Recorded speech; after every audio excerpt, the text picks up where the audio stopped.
Oliveira. He's a two-time Olympian from Portugal, former member of the University of Louisville. How are you today, Pedro? I'm good, just practicing hard, just trying to get ready for the Grand Prix coming up. Um, Still pretty beat up from first months of practice since November and the short course Europeans, but getting ready up there. So tell us a little bit about your experience in London. I know it was your second Olympics. Take us a little bit through, your races, feedback you got from coach. Well, I mean, it was a lot different the second time around, because you're just more experienced emotions. So more thing, and I focus a lot more on swimming than going and seeing everything and enjoy the games. So I mean, positive was a positive experience, and my races reflected. My two back was really good, even though my two fly wasn't as good as I expected it to be. But again, it was a different kind of approach we had to practice, and we focused on backstrokes. Yeah. And then right after that, you kind of had to shift gears back into the short course season to get ready. I know you swam at the Minnesota Grand Prix and then at the European Championships in France. About how that went, the results. Well, it was good overall. I mean, I was never in college a very good yard swimmer. I was okay. I would make the meet NCAAs and I would be there battling for the top final. But finally, I guess I figured it out, and my results at the short course meet as Europeans really reflected that because I've never ever been even. I don't think I've ever been top 16 at the Europeans, and all of a sudden I was six on a two back, and I dropped a whole lot of time on my 200 backstroke and 100 backstroke too, and the 50.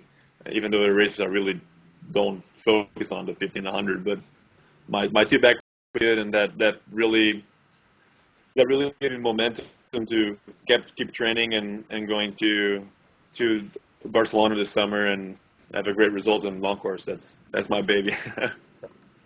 Now, talk to us a little bit about the training program you're in. I know you swam with Coach Albiro in college. What's different as a post grad under him? Is it a little bit different in juggling the long course season and the short course season with the college focus and what your goals are? Well, I mean, it's pretty much the same thing when we break down the seasons because normally the people I train with here in Louisville, the college guys, they have a taper meet in November, as we do normally for Europeans, late November, early December. So for short course, it breaks the same. It just gets a little more difficult after that because, in my opinion, I should just change to long course and swim it all the time. But until NCAAs, you really can't because of the other guys. But it's a little different. I think I like it better than in college because I don't have to taper for every single tool and all that. I'm a more one taper a year kind of guy, and that I think is going to benefit me in the long run. And it's good that we have a more open scheduling, as in we can do different things in the weight room, and we have our own program. It's completely different than we did in college, and that's a little edge that we have going on for us now.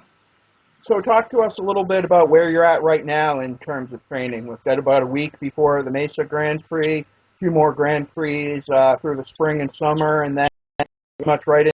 How are you feeling in the water? Kind of what are your short-term Mesa, and then what are you projecting for where you can be for Worlds? Well, I'm in a rough spot right now, so to speak. I mean, I'm in really good shape, and I'm training my best, but then again, all those months without competing, I haven't competed since November. So I think the first Grand Prix will be kind of a shock to go up in the blocks and race people. But I'll think it'll be positive, and it has to be done sooner than later because worlds are coming fast. But I'm in a really good spot. I like what I'm doing in practice right now, and I'm just gonna go into meet with really not very high goals. I mean, I don't know what to expect. So I'm just gonna go there to race and have fun and whatever comes my way. Well, I know we'll all be looking forward to watching you in Mesa. I'll be out there with you, and we'll look to check in with to make it out to Arizona. Thank you, man. Appreciate it. All right, let me end the recording here.